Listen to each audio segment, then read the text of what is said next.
Hello friends, brothers and sisters in the Lord.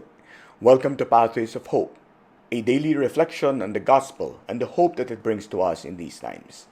My name is Ted, and I'll be sharing some reflections on the gospel for today.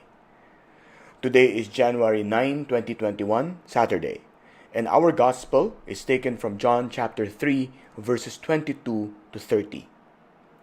In today's gospel, we hear about John's agenda. And he expresses it very simply in verse 30, the very last portion of today's gospel. He must increase, but I must decrease. John says this in response to his followers' question to him. We recall that Jesus was baptized by John in the River Jordan. And thereafter, Jesus began his public ministry, baptizing people in the same area as well. And so John's followers could see that Jesus' followers were now growing in number. And those who were following him were now, more than those who were following John. And so John's followers asked how that could be.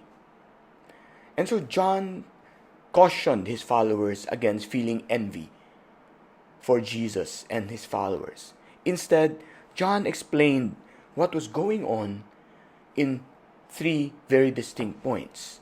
First, he mentions that no one receives anything unless it comes from God. And so if Jesus was doing all of these beautiful things, it was because all of these things came from God.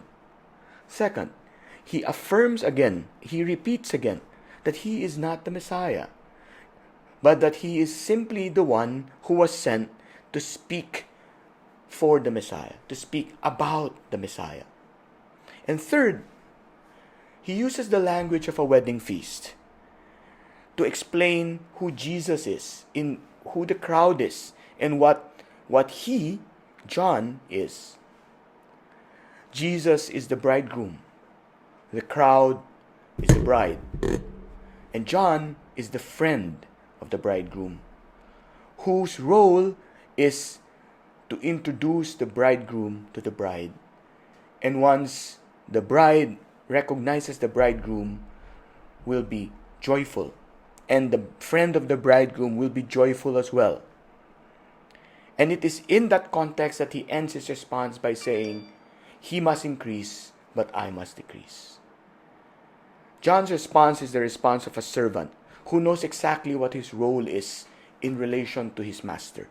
It is the response of a disciple who knows what his mission is in relation to the one who sent him.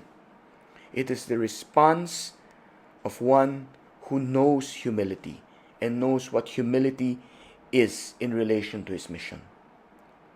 It is always tempting for a disciple to think that he or she can be greater than the one who sent him or her, especially when the disciple comes into his own and starts accomplishing great things himself.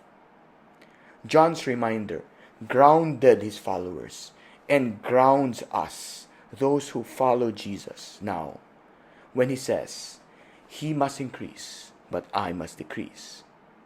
We can never think that we can be greater than God. And so our sole disposition must be one of humility in accomplishing our mission.